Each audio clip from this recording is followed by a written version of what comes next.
coming to you from a patch in the Argus Array. This is PoliTreks. The Time Directive, the Declaration of Human Rights, the United Federation of Planets, the United Nations, World War II, the Dominion Federation War, the Art of War, the Teachings of Sirach, Jesus Christ, Kalis the Unforgettable. Welcome everyone to PoliTreks. My name is Barry DeFord. I'm Shashank and Barry. It's nice to have you here today, and we are really looking forward to getting this podcast started. This has been something that's been a brainchild of Shashank and mine since, was it September that we started talking about this, Shashank? I want to say late August is when you said, hey, I have this thing in my mind. It sounds really crazy, but I think all great ideas started that way. So I want to say late August. Yeah, that's when we realized, oh, he has this crazy idea. Can I throw my thoughts in? And he said, when I say he, I mean Barry, not that there is a third person. He said, okay, let's try to put these together and see what we come up with. And what you're listening to is what essentially we came up with. This is our podcast, baby. And like every good idea, I think this idea was initially hatched at Star Trek Las Vegas, STLV, as we would say. Shashank and I are both members of the unofficial STLV group and good friends with Heather and Jeff, and got to have some time chatting with Jim and Ian. So we're really happy to be on the Tricorder Transmissions Network. This also was a wonderful opportunity for us to get some ideas out. So maybe we'll talk a little bit about ourselves, who we are, why we like Trek, and then we'll go from there. So Shashank, I'll give you the honors. What brings you to Star Trek? Okay, I am. I would like to think in some ways I'm a Star Trek baby because I am from India. And as you know, in India, arranged marriages are the norm or were the norm when my parents were growing up. So when both my mom's and dad's families got together and my parents had an opportunity to talk, I think one of the conversations they had into the months leading up to the marriage is how when they were kids, they both saw Star Trek and how they fell in love with it. So I'd like to think that one of the reasons why I exist physically as a person is because Star Trek existed. And that way I have a very fundamental connection and love for the show. But I also discovered it in my early childhood days and my preteen youth, like most Star Trek fans. And since then, I've just everything about that show speaks to me as a human, as a man, as a member of a minority group. It's just. It's not only good entertainment, it's great life lessons for me. So I think that's one reason why I love Star Trek so much. And the idea for this podcast is so I can give something back to something I love so much and feel so strongly about, and bring my perspective into it and gel it with your perspective and see if we can add something new to this universe that exists around the show. Well, that's absolutely fantastic.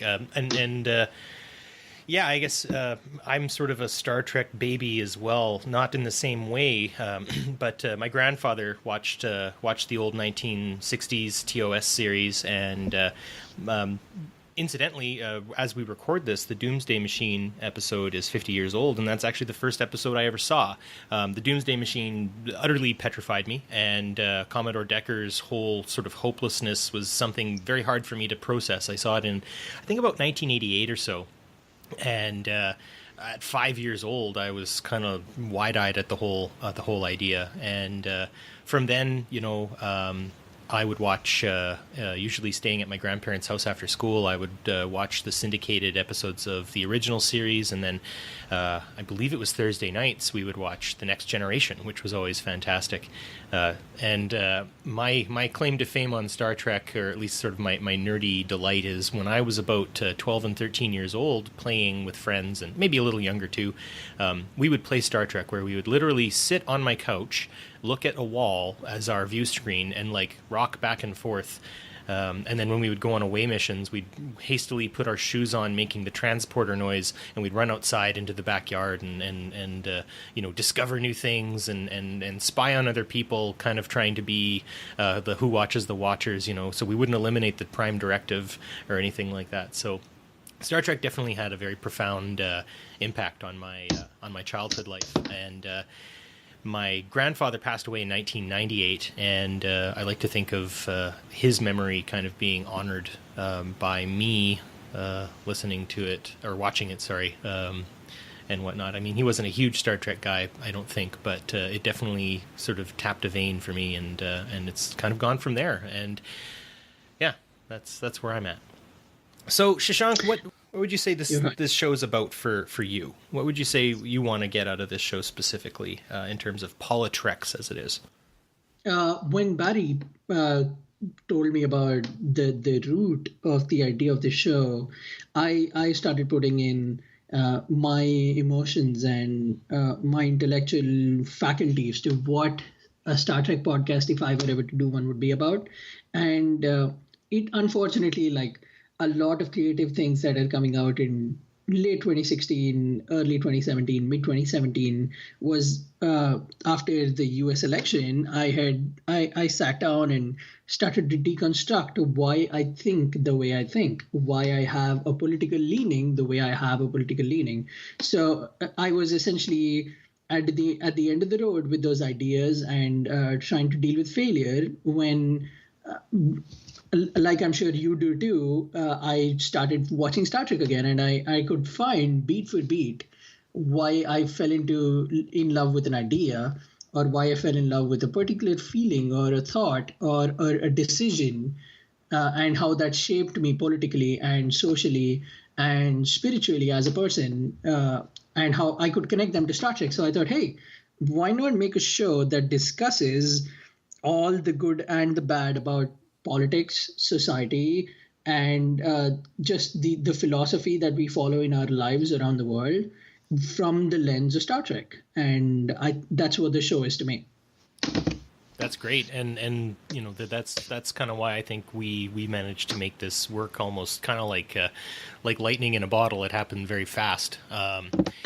For me, yeah, the idea was looking at political issues and sort of the polarizations that have taken place in recent years, one way and another, is definitely something that does get tackled in Star Trek commonly.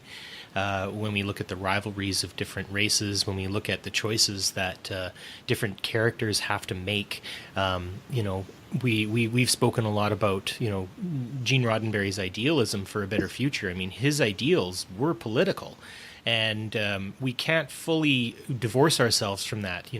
Though Star Trek has changed, and I think rightly so, and I'm very happy with the direction that it's headed in. We can't fully forget what Star Trek is trying to tell us, and obviously, the new series Discovery coming out now has made some political points, some ethical points, and other podcasts definitely look into those sorts of things. But I think you and I can bring a bit of a different perspective. Neither of us are American. I'm Canadian and I live in Canada, so that's the thing. And then you yourself as a resident in the United States, but not being an American and being a minority, I think we can provide some different angles. Now, neither of us are women, so obviously we want to have some female guests. Neither of us are, I think you and I both consider ourselves cisgendered male. So again, we would want to have a very diverse group of people coming in and providing their insights as well, and helping us better understand this thing that is politics and this thing we love, which is Star Trek. So if that made any sense, I think that's kind of where we want to go with this. Any other last words? Just if we are going with the last word about what we've talked about so far, I really would. I know we're one country apart, but if you or I ever meet in person again, I think we should definitely drag a couch out into the middle of the hall, sit and play Star Trek like you did as a kid, because that sounds like an incredible idea. I will definitely do that. So when I come down to visit you, or you come up to visit me in the hopefully near future-ish, that will happen. And if not, then next year at STLV, you and I will find a place. You know what? Hotel room. We will. Right now, I'm making this pronouncement that STLV 2018, Shashank and I are going to play Star Trek with some people.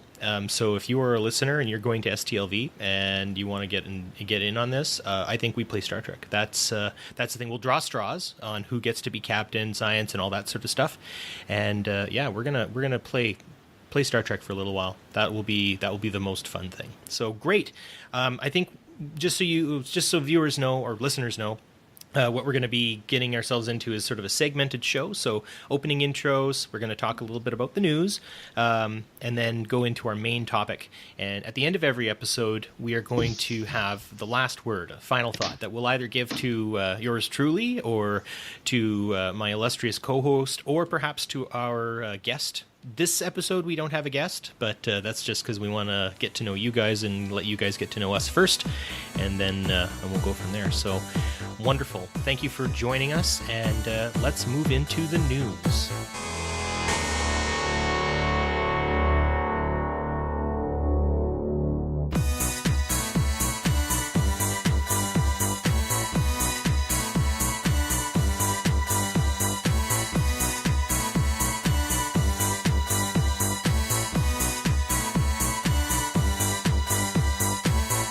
Now the news with Shashank Avaru.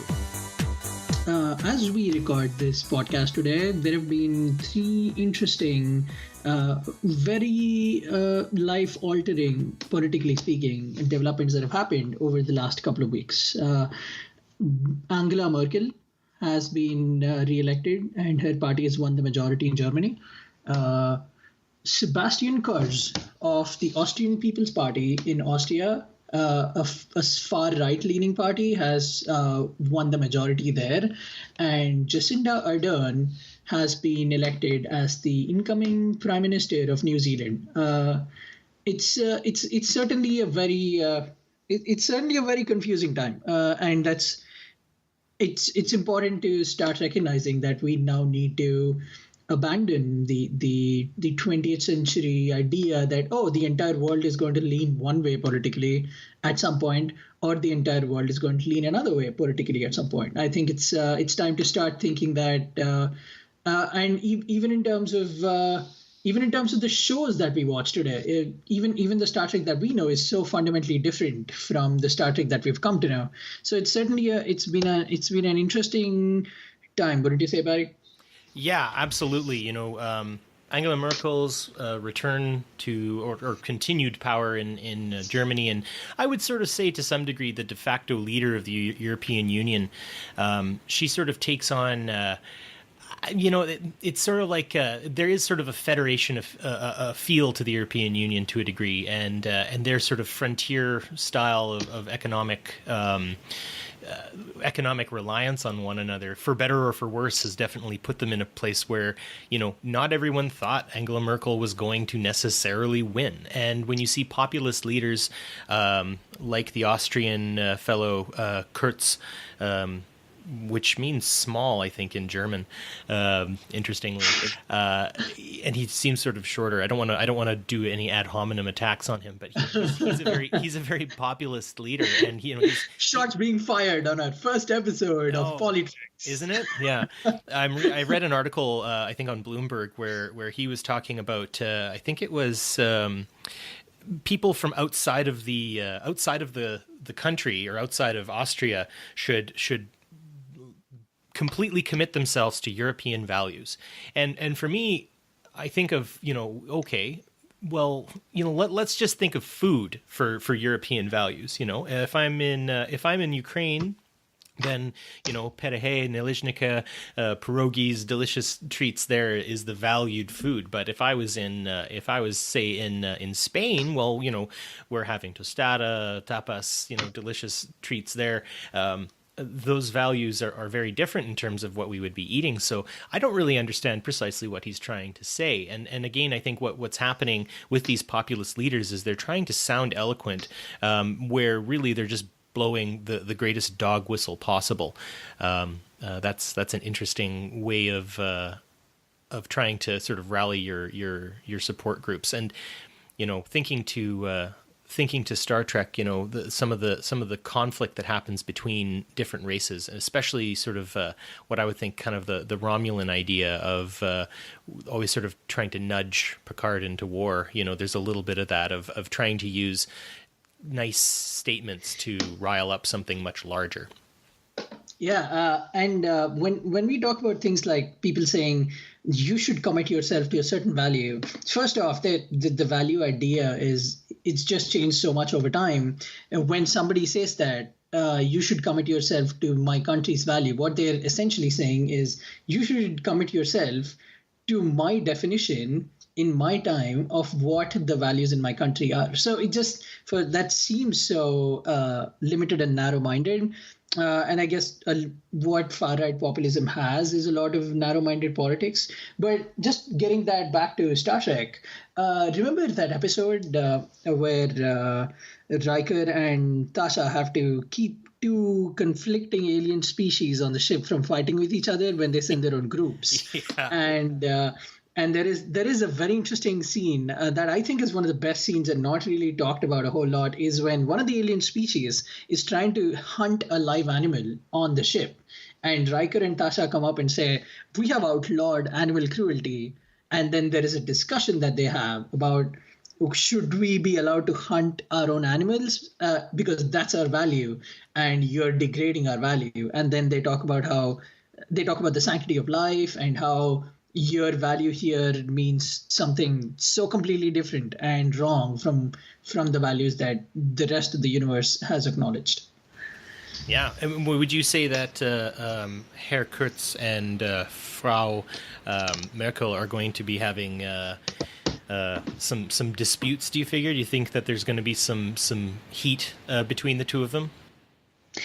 I have been pleasantly surprised because I did think, one really cool newspaper headline that I cannot take the credit for, even though I really want to, is when Angela Merkel and Trump met, a newspaper printed a picture of them shaking hands, and the headline of that newspaper was, "The leader of the free world meets the president of the United States."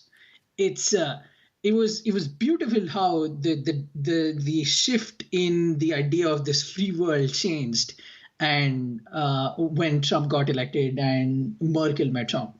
So I was thinking there would be a whole lot of heat between those two, but Merkel has very smartly avoided that, and I think that'll be the case with Austria too. I think this guy is a kid. He was born in '86, so he was not.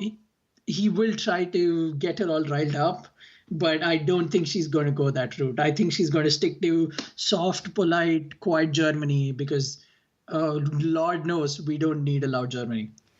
No. I think Angela Merkel is a good statesperson who will probably be able to wrangle him pretty well.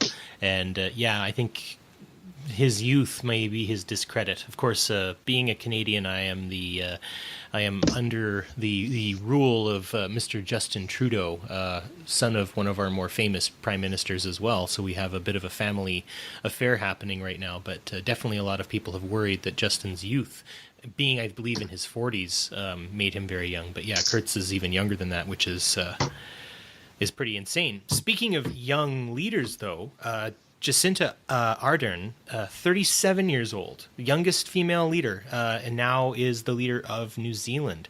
If I could pipe in with my thoughts on her, she is a very fascinating person. One thing that I'm interested in is, as a leader, and of course today's episode we're going to be talking about heroes and leaders and how sometimes it doesn't always work exactly, or the different types of flaws or challenges that leaders face. Jacinda was a member of the Latter-day Saints Church, commonly known as the Mormons, and she, in fact, moved away from that church due to their stance on LGBTQ rights. And she's had to sort of compromise maybe some values that she's had for, I would say, maybe most of her life as she thought about it more. So I think this could maybe play into what we talk about later of leaders having to move away from values that they may have held for a long time in order to be leaders. That's a fascinating thought. What do you think? It's isn't it? I think it's very interesting that we have young female leaders coming up all around the world, while we have a Star Trek show that focuses on a young female character. I think it's it's too gel together to be coincidence. I think and with Michael Burnham too, you see that character is defined by loss of faith. That character is defined by doing a thing that everybody else has decided is the wrong thing to do. Irrespective of what happens to that character, you see her losing this thing that she has worked her entire life for and questioning it and going so far as rejecting the person who has taught her most of these ideals. It's a very interesting place to be in politically, just philosophically, and with Star Trek is looking at young female heroes and heroes in the hero's journey term, as in the central figures, and how they're being defined by the loss of faiths or by this philosophical turn that they've had in their lives. I would agree 100%, and I'm really going to follow Prime Minister Ardern's journey as she takes the helm of a country I respect quite a lot. Would love to visit one day, but I think she has a very long and difficult road ahead of her. But to have the courage of conviction to stick to her convictions and to be willing to change as well. And you mentioned Michael Burnham. There will be spoilers on this show as well, so black alert or whatever. Michael Burnham has already had to come to terms with some very harsh realities and had to really sort of rethink some things that she may have held dear. So who knows? Maybe one day we can have Prime Minister Ardern on the show. Probably not, but maybe some other female leaders as well. I would actually make a quick shout out. A friend of mine in the city that I'm originally from, Edmonton, Alberta, a friend of mine has actually just taken the councillorship of Ward 5. So congratulations, Sarah Hamilton, on that if you're listening.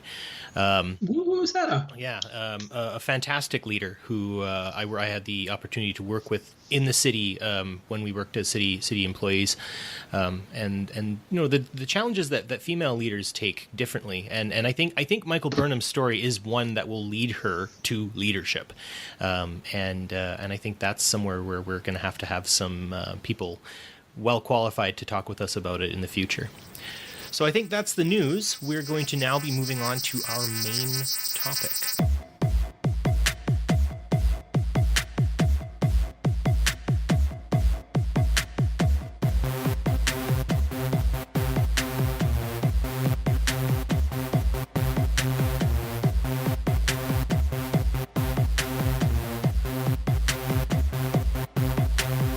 Now we have entered into our main topic for the day, and that I'd like to start us off with the illustrious words of a great songwriter, Canadian songwriter, Gordon Lightfoot. He, to quote him, he said, "Heroes often fail." Now, failure doesn't necessarily mean defeat, and sometimes defeat doesn't necessarily mean failure. And I often think about Riker in the episode of Best of Both Worlds Part 2. And that's sort of the inspiration for this episode that we are doing right now on the podcast. I always go back to Riker when he's standing in Picard's ready room. Picard has been assimilated by the Borg, and Riker's alone in this room looking at an empty chair. And in one moment of just sheer frustration, he shouts at the chair going, "What would you do?" And that emotional outpouring that Riker gives really shows me, when we have our heroes, and I would say that, of course, Picard is Riker's hero in a lot of cases, that there comes a time when we as a society, or we as people even, we might end up venerating our heroes and we might want to end up acting like it, but or acting like them, but ultimately we can't. We have to be ourselves. We have to do our own thing. And in that, I think that's where real heroes are born, is though you have people who you venerate, people who you admire, ultimately it's you who has to make those final choices. It's the episode itself is so interesting that we're discussing because we've all had those moments. We just by the fact that we are born into a certain society, we have figures or ideas that we're supposed to follow. And in our growth as a human being, some of the most pivotal moments in our life happen when we question the person that we follow, or when it is revealed to us through life that this person is not who we thought they were. When you talk about Riker and the scene in which he's shouting at the chair, full of frustration, my mind just, as a history nerd, immediately goes back to the swearing in of Lyndon Johnson after the death of JFK. There is this nation actively, and there is the world passively waiting to see what will happen when the assassination of JFK happened, and then there is the swearing in of Lyndon Johnson, and there is just turmoil everywhere. People are questioning themselves. People are questioning their identities. Everybody is at a loss of words for what to do when this person that we've placed so much faith in is taken away from us, leaving us no opportunity to think about to think about where we go next. It was a very difficult time politically, but it was also a very difficult time socially, because there was one conversation going on about what this new person who did not deserve that power, what is he going to do?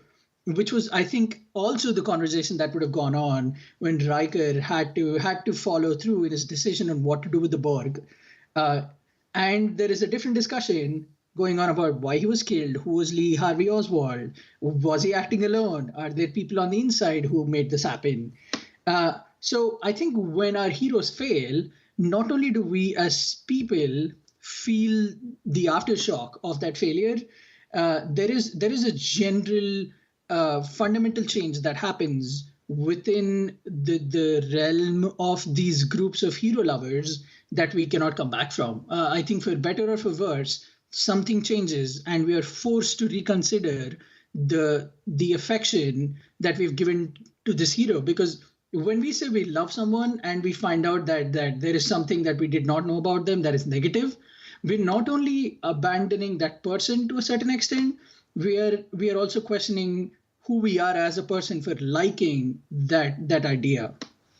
I would agree, and I think both President Johnson and President Kennedy sort of embody both of those elements of both hero and not always the hero, right? Of course, there's some scandal with both men, and you mentioned the idea of the uncertainty after Kennedy's death.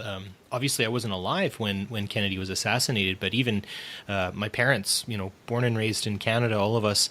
Up here, it affected us. I mean, my mom says that they were sent home from school. My grandfather was very upset. My grandmother was crying. Everyone knows where they were, and it's that sort of loss of innocence that takes place. And I would argue that really the best of both worlds, parts 1 and 2, are about that loss of innocence. I've heard it bandied about before. And I would be the one to say it as well. Picard is space dad. You can be innocent under him. Daddy's got this. He'll help you. He'll take care of you. He'll make sure that the bad guys go away, right? And in that kind of paternal feeling that you get from Captain Picard is lost, and now his oldest son, Riker, has to take that over, and he now lives in this great shadow of someone who like Kennedy, was a lot of potential, right? He said, we're going to the moon. I think Kennedy was involved a lot in sort of what was going to happen in Vietnam as well, some darker elements that he had a part in.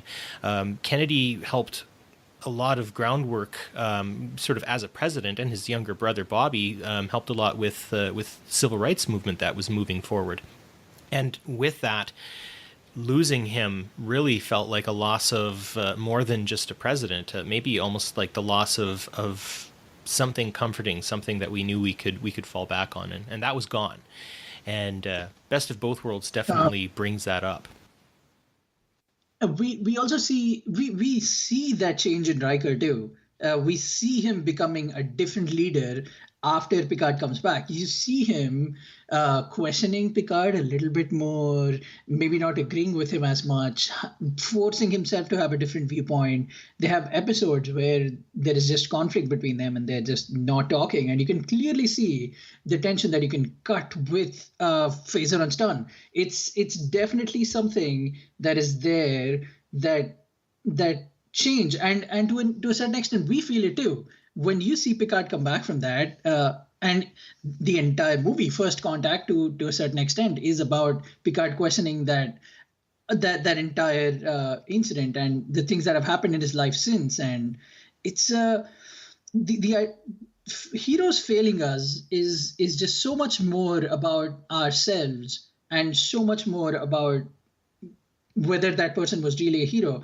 As we speak in the news, there is a whole Harvey Weinstein scandal. We loved the movies that this man made before we found out what happened. As we speak, in the last couple of years, we've had so many heroes from comedy, people like Bill Cosby, who we've found out about, and now there are people who won't even listen to him. People who grew up on his comedy albums and his stand-up specials and his TV shows won't even listen to him anymore because they don't know how it'll affect them. It's a difficult but very quick reaction for us as humans. And I think the more we go through life, we become used, or we acclimate ourselves to this idea of never fully trusting people, right?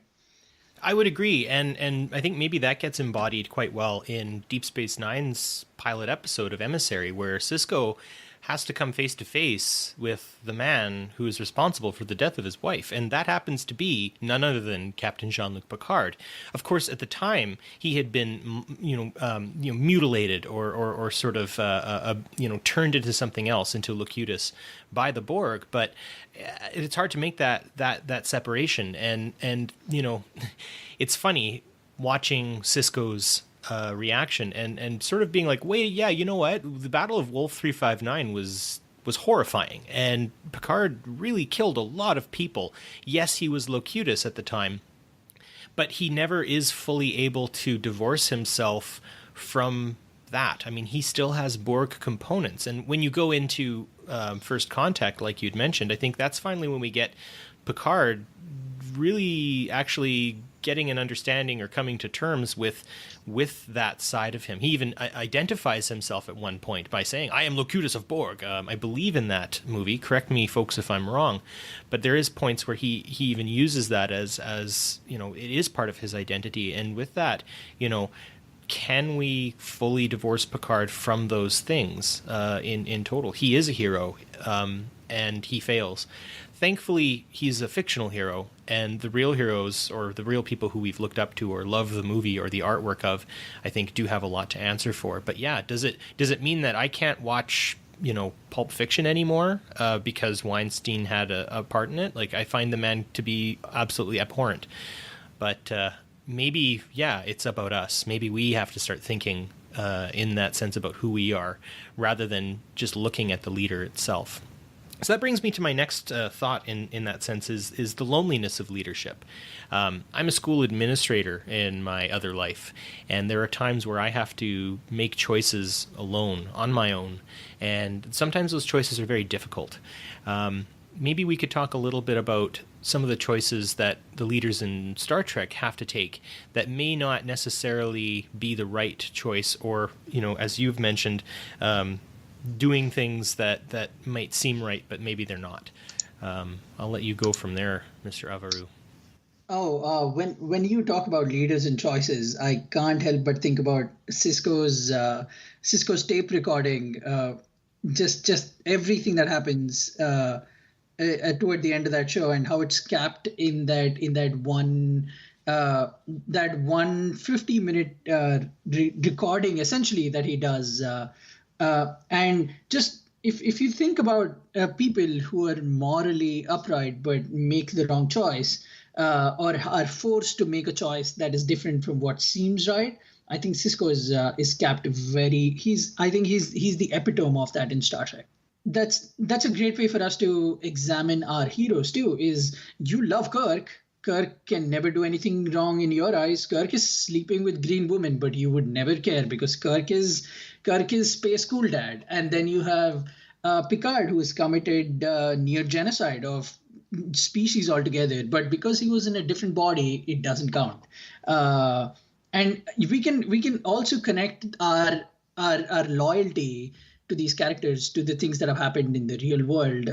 We can talk about some of the choices that were made by Martin Luther King Jr. Because one of my leaders is represented so vastly in world history. Some of the choices that were made by Gandhi that led to people dying, or the choices that people still talk about in his personal life that we don't acknowledge, or Mother Teresa. There is this at some point. It's important for us, those of us that love our heroes, to start thinking about, do I love what my hero did, or do I love my hero? Because if I love my hero, like a mother who loves a son that has done something wrong, our love has to be unconditional. If I'm going to love Picard, I'm going to love Riker, I'm going to love Cisco, I have to come to acknowledge that their actions have caused deaths, failures, their actions have caused mass change around the galaxy, and I am responsible for liking that. That we have to own up to that, I think.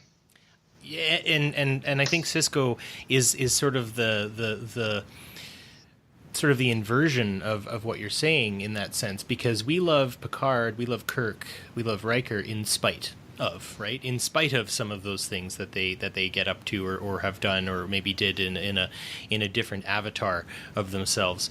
I think we love Cisco because of, rather than in spite of. And maybe that represents a bit of a change in our society, and what strays us most from Roddenberry's original vision. Because, obviously the characters that we create in Star Trek, or that are created in Star Trek, are the product of the time in general. And, obviously Kirk was a creation of Gene Roddenberry, and there are probably some connections there. And I'll leave it to the documentaries on him. Rod Roddenberry does a fabulous documentary on his father in that light. And but I would say that Cisco, people love In the Pale Moonlight. People love For the Uniform, right?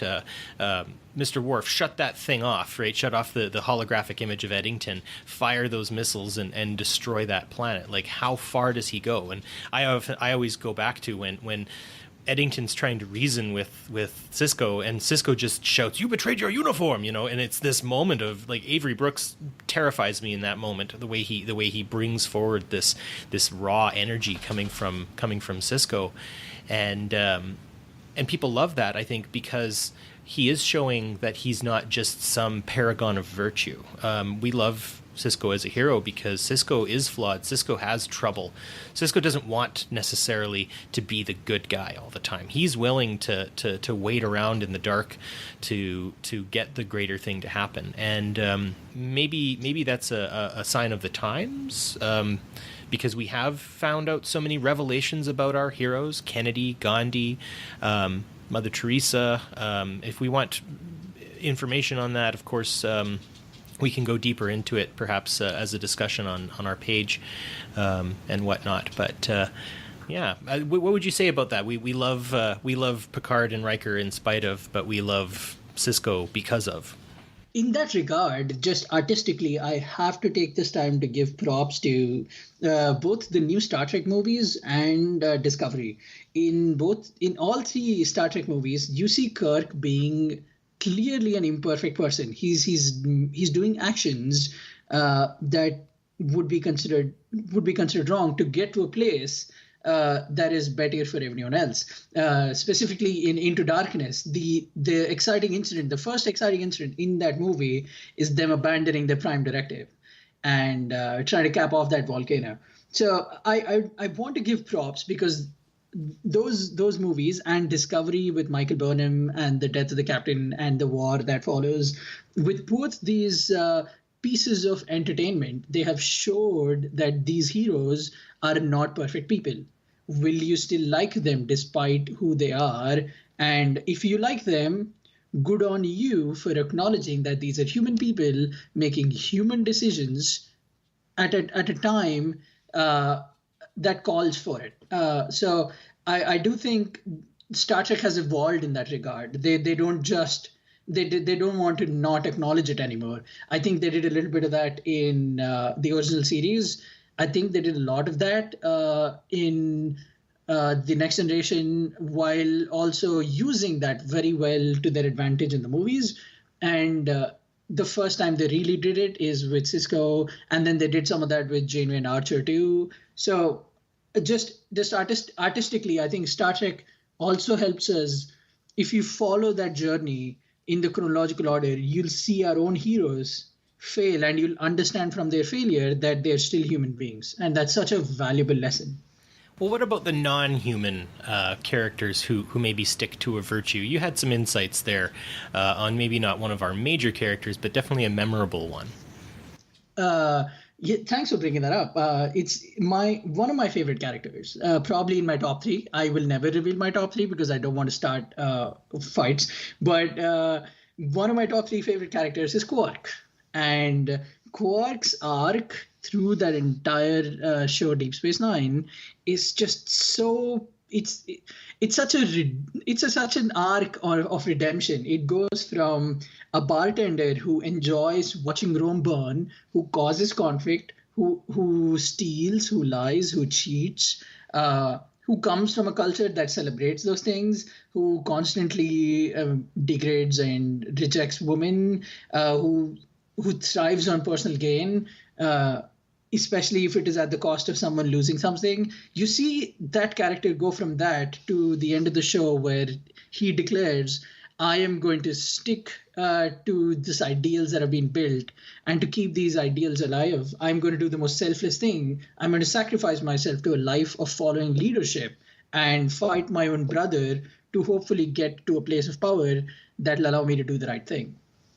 And ultimately, he's unsuccessful there. So, would we consider Quark heroic, and would we consider him a leader, or any of those sorts of things? Where would you place him in the pantheon of Star Trek leaders?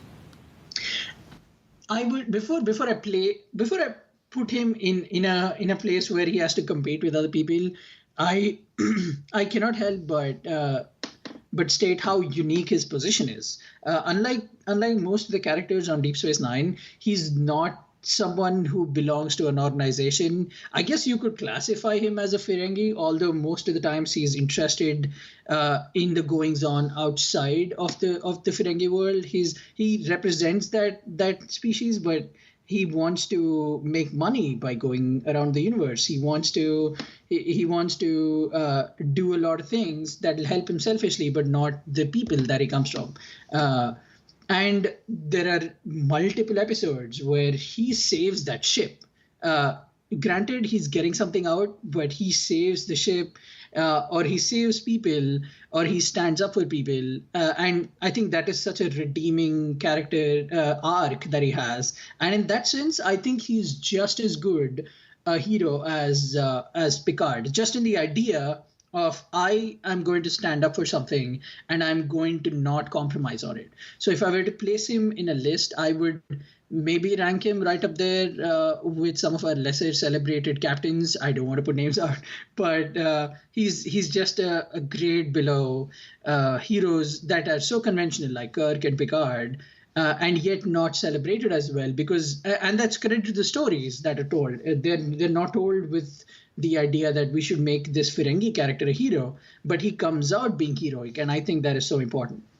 And yeah, looking at Quark that way, sort of his tongue-in-cheek style with Odo especially, where Odo and Quark have doubled down on these very, very alternative ideals to one another, and yet I think some of their episodes together, of course, when they're having to climb that mountain together and whatnot, is sort of an amazing buddy episode. But I almost find that in their contrast to one another, they actually complement one another quite well. Of course, in all good things, Quark's requirement to sort of get some sort of acknowledgement out of Odo at the end really shows that, and I think to a degree, when you think of Quark sticking to those very sort of Ferengi values, and his brother, taking the whole Ferengi alliance in a very different direction, becoming Nagus.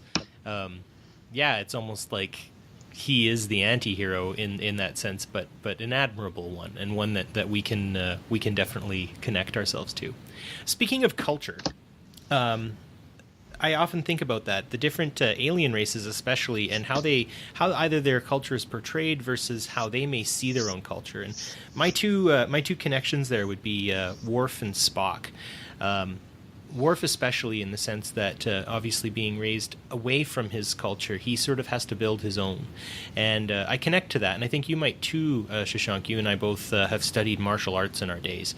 And Worf creates an ideal, a hero sort of out of the Klingon culture. But when you see how Worf, I am Klingon, and this is what we think. Klingons never lie. Klingons are, don't laugh, and all this sort of stuff.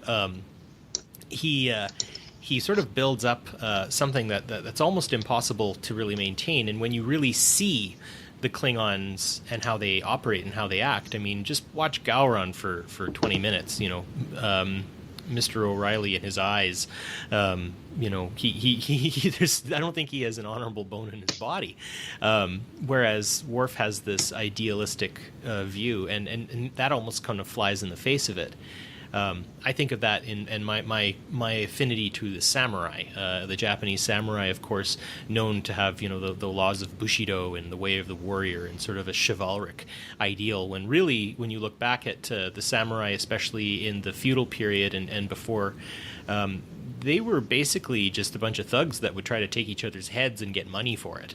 There was no honor in that, and they were perfectly fine with just chopping a guy down and then just sawing off his head and then going to hopefully get some money, or even just killing one of their own servants and then dressing his head up to look like it was more important than what it was, and try to get money that way. So I find it fascinating that we venerate a culture, and yet maybe it isn't exactly what we think it is, and we kind of create our own heroes just through our own minds.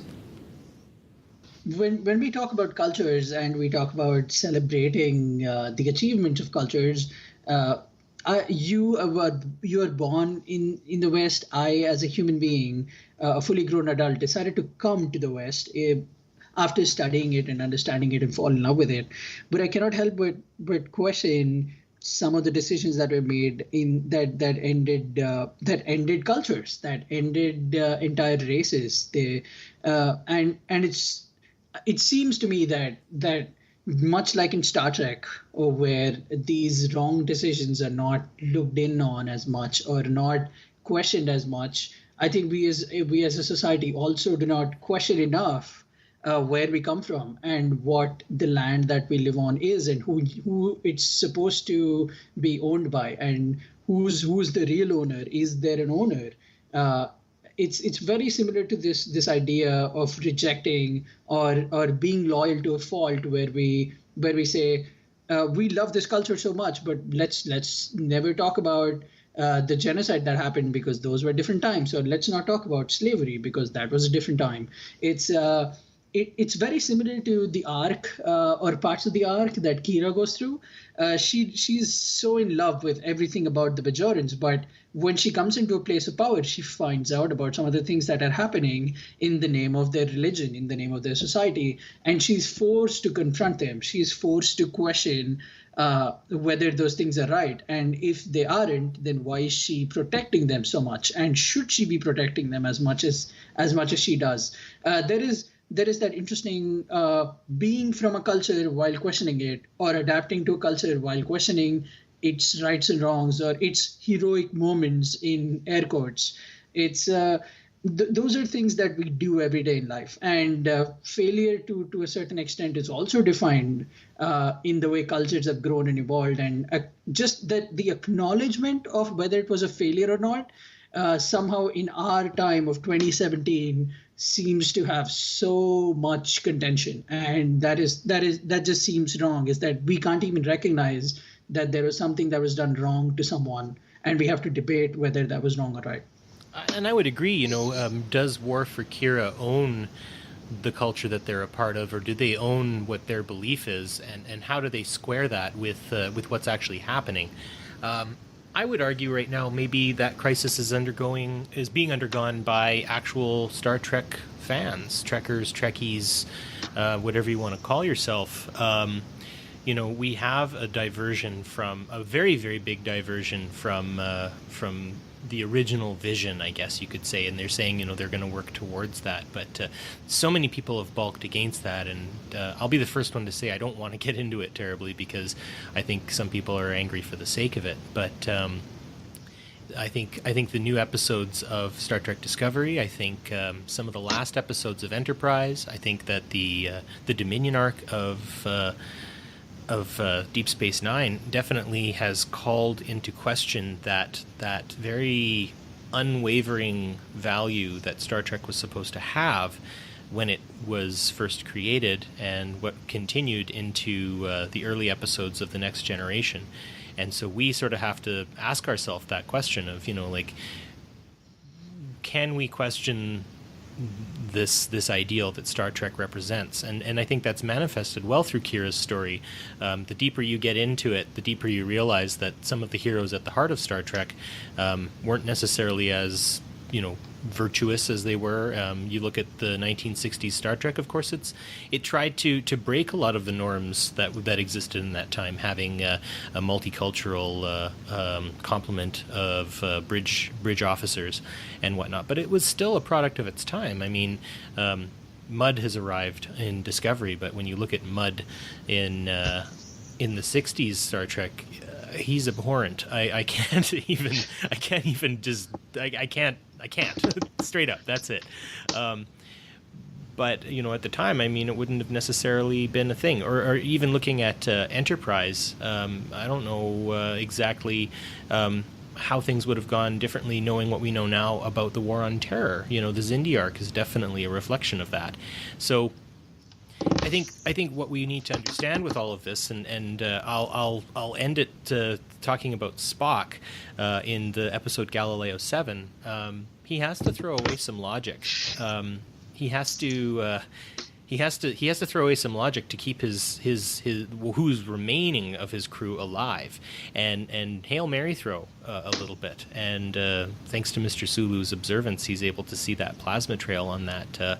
On the Galileo runabout, and he manages to get his people saved. But there is no logic in that.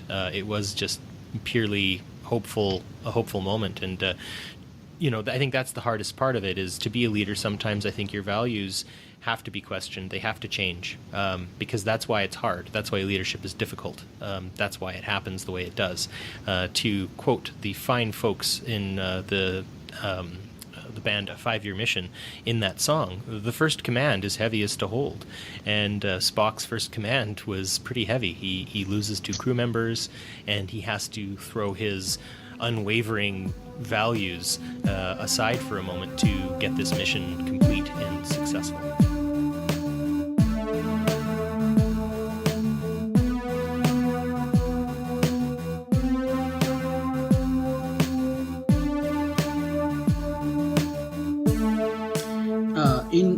We are now in the final thoughts section of our podcast. This is the section we do at the very end, where one of us, usually the person separate from who has been leading the podcast today, talks about what our conclusion is, and what our final thoughts, ideas, and things to take away from are on this particular podcast episode. In Heroes Often Fail, I think with what we've talked about, I think first and foremost, it's always important to remember that our definition of a hero is always going to differ as we grow, as we evolve as human beings, and that's both necessary and the right way to perceive a hero. A hero, at the end of the day, is a person making a decision. It is a person following an order or not following an order. It's a person choosing to go to warp 8 or warp 9, or a person choosing to stay in place and not moving the ship. It's a person making a choice. And it's important for us to firstly recognize, do we love the hero for who the hero is up until the point where he's confronted with the choice? Or do we love the hero for when she has to make the decision that will lead us into where she takes us next, that particular action? And it's also very important to simultaneously recognize that these decisions and these actions are moments in time. They're something that a person has chosen to do, an individual, human, non-human, has chosen to do at that point when faced with that particular situation. And when you ask yourself that, when you ask why Picard chose to talk to Cisco in The Emissary, or why Riker yelled at the chair, saying, "What would you do?" or why Gandhi chose to do the Salt March, or why Gandhi chose to abandon a group of people that were in the Indian Revolution, or why Lyndon Johnson did some of the things he did. When you ask yourself these questions, you start thinking about, should I love this person? Should I believe in this person? Or should I believe in the action that was taken by that person? And if I am doing that, am I giving that person the same due that I would get if I were to make a decision? In a very popular TV show, a character once said, we would be surprised by the amount of sin that we live with as we grow older. And I think it's very important to look at our heroes that way too. It's important to not judge them based on a single choice. It's great that you love them for a single choice. It's just great that you have a hero, first off. Second, it's incredible that you love that person for making that choice. But you also have to stop yourself and ask, am I really giving them their fair due? Am I giving them the credit they deserve when I abandon them when they make a wrong choice? And what can I learn from their failures? What can I learn from their successes? What can I learn in general from who they are when they're not dealing with failures or successes? I think that should be the ultimate lesson for when we look at a hero. It's not taking that time to judge the hero. It's not taking that time to celebrate the hero almost completely, although celebration is appreciated by everyone. It's just important to know, what can I take away from this person? What can I take away from that choice? And when I fail, how can I relate myself to that failure? And can I believe myself and in myself enough to know that I will be redeemed just as my hero was redeemed?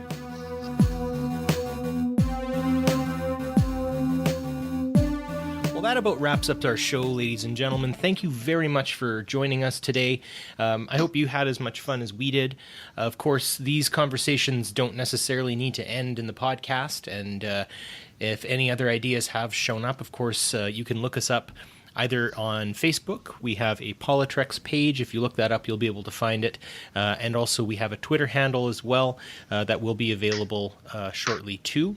So do feel free to join in on the discussion. Of course, we want to keep it civil and polite, but sometimes we're dealing with some very heated debates. And speaking of heated debates, our next episode will be one that I'm not fully convinced on, but I'll leave it to my illustrious co-host to win me over for The Traveler. That's right. The next episode that we're going to do started as an idea when we were just discussing about what we do on the show. And as someone who's not as well connected in the Star Trek fan community, I mentioned to Barry, hey, Barry, I love the idea of the Traveler. I think he's an incredible character. Can we do an episode on him? And Barry immediately, without missing a beat, said, nobody in Star Trek likes that guy. There is no one who likes that character. Everybody hates him. And then I did a I believe a 2-minute monologue on who the Traveler is to me and why I love him. And toward the end of that monologue, Barry said, "Oh, we need to do that episode. I cannot wait to hear that again and just get it out in the world, because I think people will come around when they listen to what you had to say." Well, so our next episode will be about the Traveler. I have to say, it was a compelling argument. I have forgotten some of it, and I've sort of rethought of that. So we'll see what you can do, sir, and I hope you all can join us. And of course, many other great episodes and great shows on the Tricorder Transmissions Networks. Feel free to check out all of the ones that are available on the website, and we're really excited to be part of this team. We have the great opportunity of doing this under the umbrella of the Tricorder Transmissions, and I just want to thank both Heather and Jeff for listening to our crazy idea and saying, "Go ahead with it. We want to support you and see what we can do." So I'm glad they decided to make our podcast a part of what they put out, and I think all their episodes are great, and I think you should be listening to them too. I fully agree, and if you do get a chance and you find yourself with a little bit of spare change or anything like that, or make a small contribution to some homemade Trek discussion, fresh every week, feel free to support the Tricorder Transmissions on Patreon as well. Your Patreon donations help us keep the warp drive in working condition, and we appreciate it. It is the dilithium. So with that, I'd like to thank everyone for listening, and we will hear from you all very soon, and you will hear from us very, very soon. So thank you very much for joining us on this PoliTrek. We'll see you soon on another one. Live long and prosper. Bye, guys.